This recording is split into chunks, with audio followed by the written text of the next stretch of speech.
Hoje eu quero tratar com você sobre um tema que amo profundamente, o tema que é o centro da Bíblia, que é a glória do nosso Redentor. E quero recorrer ao texto de Hebreus, capítulo 1, versos de 1 a 4. E eu peço licença para ler esse texto com você. Está escrito assim: havendo Deus outrora falado, muitas vezes, de muitas maneiras, aos pais pelos profetas, nestes últimos dias nos falou pelo Filho, a quem constituiu herdeiro de todas as coisas, pelo qual também fez o universo. Ele, que é o resplendor da glória e a expressão exata do seu ser, sustentando todas as coisas pela palavra do seu poder, depois de ter feito a purificação dos pecados, assentou-se à direita da majestade nas alturas, tendo se tornado tão superior aos anjos quanto herdou mais excelente nome do que eles. A carta aos Hebreus, ela é tão estratégica e tão importante e tão necessária que, com justiça, ela tem sido chamada de a chave hermenêutica da Bíblia. Nós não poderíamos compreender o Antigo Testamento sem olhar pelas lentes da carta aos Hebreus. Esta carta retrata a centralidade, a glória, a excelsitude de Jesus, o nosso glorioso Redentor. O Antigo Testamento apresenta Jesus como aquele que haveria de vir. Jesus está presente no Antigo Testamento. Ele é a semente da mulher, ele é o descendente de Abraão, ele é o profeta segundo Moisés, ele foi representado pela coluna de nuvem, pela coluna de fogo, ele foi representado pelo maná que caía do céu, pela água que brotava da rocha, ele foi representado pelo tabernáculo, pela arca da aliança, pelo templo, pelas festas, pelos sacrifícios, pelo sábado. Tudo é uma sombra dele, ele é a realidade. Então, ele é superior aos profetas, aos anjos, a Moisés, a Arão, a Josué. O sacerdócio dele é superior ao sacerdócio levítico. Ele vem da ordem de Melquisedeque, não da ordem levítica. O sacrifício que ele oferece é superior ao sacrifício levítico, porque lá se oferecia animais imperfeitos. Aqui ele, Jesus, é o Cordeiro perfeito. Ele vem com a aliança superior à aliança levítica, porque ele inaugura a nova aliança em seu próprio sangue. E aqui na introdução desta carta, sublime carta, o autor vai retratar para nós a conexão harmônica entre Antigo e Novo Testamento. Os dois não estão em conflito, mas o Novo cumpre o Velho, e poderíamos citar aqui Aurélio Agostinho quando disse que o Novo Testamento está latente no Velho Testamento e o Velho Testamento está patente no Novo Testamento. Então, o texto começa assim: havendo Deus outrora falado muitas vezes, de muitas maneiras aos pais pelos profetas, nestes últimos dias nos falou pelo Filho. Ou seja, a revelação de Deus é progressiva. É progressiva. Mas é progressiva até Jesus e não a partir de Jesus. Hoje nós temos a Bíblia completa. Como dizia o Dr. Billy Graham, a Bíblia tem uma capa ulterior.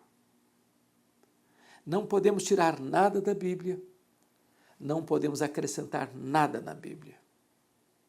A ponto de o apóstolo Paulo dizer que ainda que viesse um anjo do céu pregando um outro evangelho, diferente desse que está aqui, deveria ser rejeitado, deveria ser anátema.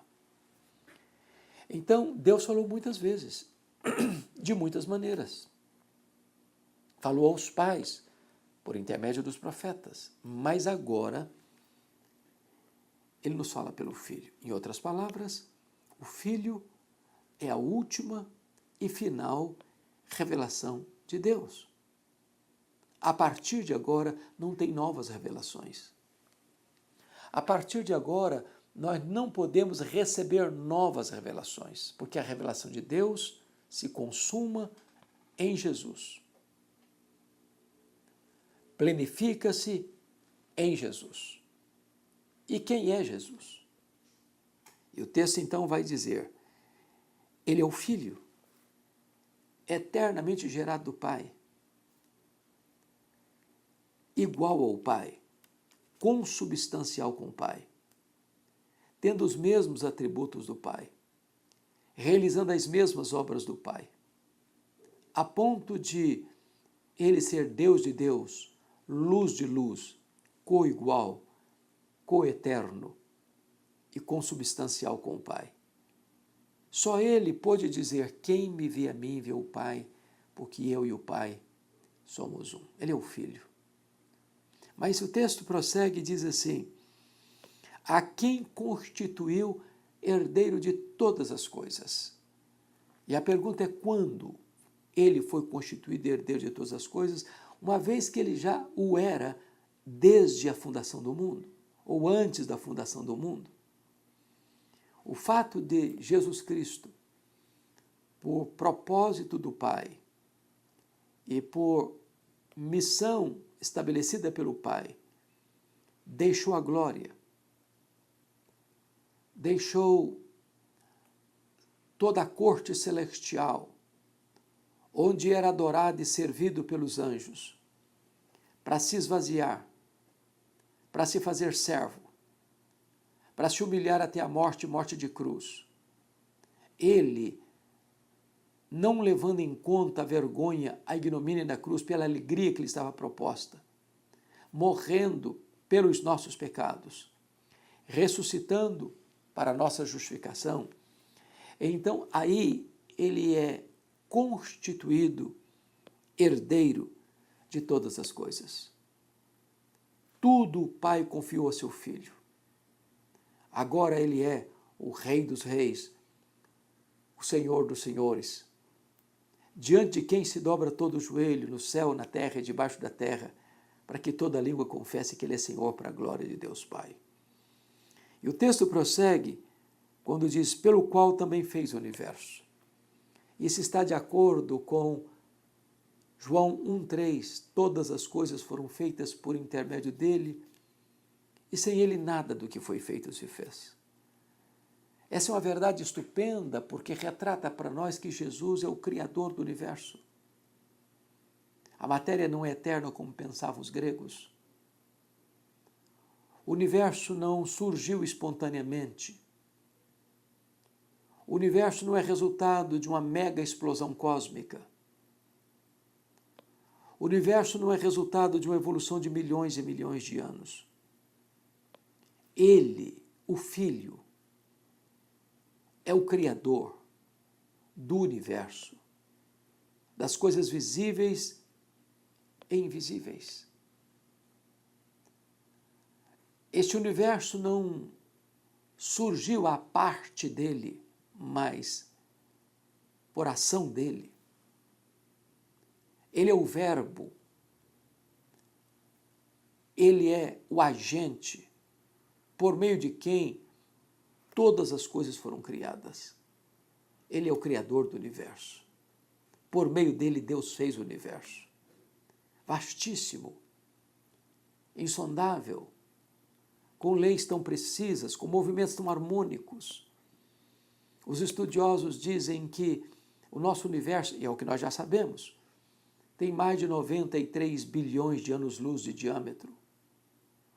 Os estudiosos dizem que há 10 vezes mais estrelas no firmamento do que grãos de areia em todas as praias do nosso planeta. Todas as coisas foram feitas por intermédio dele. Não há um centímetro desse universo onde eu não possa dizer, aqui estou, aqui criei, e tudo isso aqui me pertence. Ele é o Criador do universo. E o texto prossegue e diz assim, ele que é o resplendor da glória, e a expressão exata do seu ser. Ele é a exegese de Deus. Ele é o intérprete de Deus. Ele reflete quem Deus é. Ele é aquele que veio para nos mostrar Deus em todo o seu fulgor, em toda a sua beleza, em toda a sua majestade, em todo o seu esplendor. Ele não apenas reflete parcialmente, não, ele é a exata expressão do ser de Deus. Ele é o resplendor da glória. Quem o vê está vendo o próprio Pai. Ele e o Pai são um. Ninguém pode ser exatamente como Deus é, pois o Verbo, o Filho, é a exata expressão do ser de Deus. Você quer conhecer a Deus? Olha para Jesus. Você quer conhecer o amor de Deus? Olhe para Jesus. Você quer conhecer a santidade de Deus? Olhe para Jesus. Você quer conhecer a onipotência de Deus? Olhe para Jesus. Ele é a exata expressão do ser de Deus. Mas o texto prossegue e diz, sustentando todas as coisas pela palavra do seu poder. Aqui ele nos é apresentado, não apenas como Criador, mas como preservador, como sustentador, como aquele que mantém todas as coisas integradas. Ele não só criou, como pensavam os deístas, como que dando corda num relógio e deixando para lá. Não, ele é transcendente, mas ele é também imanente. Ele está fora do universo, independente do universo, mas ele está presente no universo. Ele interfere na obra criada. Ele controla todas as coisas. A natureza não age por si mesma. Ela não está agindo à parte do Criador, mas sob o controle do Criador. Quando você vai ler no livro de Apocalipse, você vai ver as trombetas de Deus soando, e as trombetas atingem o mar, a terra, os rios, os astros, os homens, catástrofes que você acha que são apenas vozes da natureza, ou a reação da natureza, como se ela agisse por si, nada mais são do que as intervenções do próprio Senhor que sustenta a natureza. Ele quem controla, ele quem dirige, ele quem tem as rédeas nas suas mãos. A natureza está debaixo da autoridade dele, do controle dele, do poder dele. Ele sustenta todas as coisas pela palavra do seu poder. Mas o autor aos Hebreus, depois de descrever Jesus como este supremo profeta de Deus, revelador de Deus, agora ele vai nos apresentar Jesus como supremo sacerdote, quando ele diz assim, depois de ter feito a purificação dos pecados, agora ele é o sacerdote que oferece o sacrifício, e ele é o próprio sacrifício. Sacrifício perfeito, imaculado. Porque lá no sistema levítico, um sacerdote imperfeito oferecia um sacrifício imperfeito. É por isso que os sacrifícios precisavam ser repetidos e repetidos e repetidos, porque eles não tinham poder em si mesmos, mas apontavam para o verdadeiro sacrifício perfeito, que é Jesus. Os sacerdotes imperfeitos apontavam para um sacerdote perfeito, que é Jesus. Aqueles sacrifícios não podiam purificar pecados, mas apontavam para aquele que purifica pecados. Mas aqui está escrito, depois de ter feito a purificação dos pecados. Ele morreu, morte vicária, substitutiva. Ele morreu em nosso lugar. Ele morreu pelos nossos pecados. Ele morreu a nossa morte. E é por isso que a Bíblia diz que o sangue de Jesus nos purifica de todo o pecado. Nós temos plena redenção. Ele lidou de uma vez para sempre com a questão do pecado. Quando você crê nele, você tem o perdão dos pecados. Que verdade bendita, que verdade gloriosa. Ele não é apenas o maior profeta, o supremo profeta, ele é também o sumo sacerdote, o maior sacerdote, que oferece o maior e mais perfeito, completo e cabal sacrifício pelo pecado.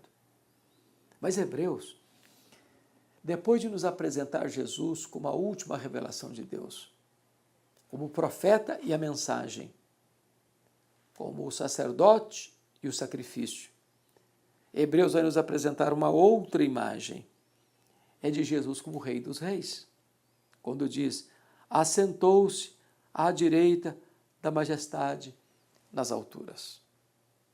Ele desce da glória, ele veste pele humana, ele se humilha, ele morre na cruz, ele ressuscita. E a Bíblia diz, pelo que também Deus o exaltou sobremaneira, e lhe deu o nome que está acima de todo nome, para que o nome de Jesus se dobre todo o joelho, nos céus, na terra e debaixo da terra, e toda língua confesse que Jesus é Senhor, para a glória de Deus Pai. Quando ele entrou no mundo, ele entrou como o unigênito de Deus. Quando ele retorna para o céu, ele retorna como o primogênito de Deus.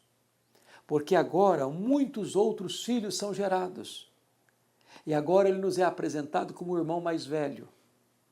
Agora também nós fomos constituídos em membros da família de Deus. Somos adotados como filhos de Deus. Somos considerados como herdeiros de Deus e co-herdeiros com Cristo. Agora, ele está assentado à mão direita de Deus Pai. Agora ele é o Rei dos Reis, o Senhor dos Senhores. Ele é quem dá vida e quem tira a vida. Ele é quem exalta, ele é quem humilha. Ele é quem coloca reis no trono e faz reis apiarem do trono. Ele é quem tem as rédeas da história em suas mãos. Ele é quem levanta reinos e abate reinos. Ele está assentado à direita da majestade, lá nas alturas, ou seja, na posição de comando, de governo, de controle, não só do universo, mas das nações, dos reinos, dos povos, da sua, da minha vida. E o texto, então, vai nos informar, no verso 4, assim, tendo se tornado tão superior aos anjos, quanto herdou o mais excelente nome do que eles. Agora Jesus recebe um nome que está para cima, para além dos anjos. Os anjos são criatura. Ele, Jesus, é o Criador. Os anjos são seres espirituais que cumprem as ordens de Deus. Ele, Jesus, é quem comanda os anjos, as hostes celestiais. Os anjos obedecem, ele manda. Os anjos são criaturas, ele é o Criador. Os anjos estão debaixo de ordem, ele é quem dá as ordens. Ele está exaltado supremamente. Não há como exaltá-lo mais, porque ele já foi supremamente exaltado, sobremaneiramente exaltado. Ele tem o nome que é sobre todo nome. Ele é, de fato, o Rei dos Reis, o Senhor dos Senhores. Então, Hebreus, já na introdução, mostra para nós a glória incomparável do nosso Redentor. Já na introdução, ele nos apresenta a superioridade de Jesus. E ao longo desta carta, o autor aos Hebreus vai destacando, vai enfatizando, vai reverberando esta verdade da supremacia de Cristo, da superioridade de Cristo. A grande pergunta é: e você? Já se rendeu a Ele? Já o conhece como seu Salvador pessoal? Ele já é o Senhor da sua vida? Hoje pode ser o dia mais importante da sua história, o dia da sua decisão, da sua rendição a Cristo, confessando-o como seu Salvador pessoal, como o Senhor da sua vida. Que você tome essa decisão agora e que você desfrute da alegria de ser filho de Deus, de ser herdeiro de Deus, de ser co-herdeiro com Cristo. Deus abençoe a sua vida.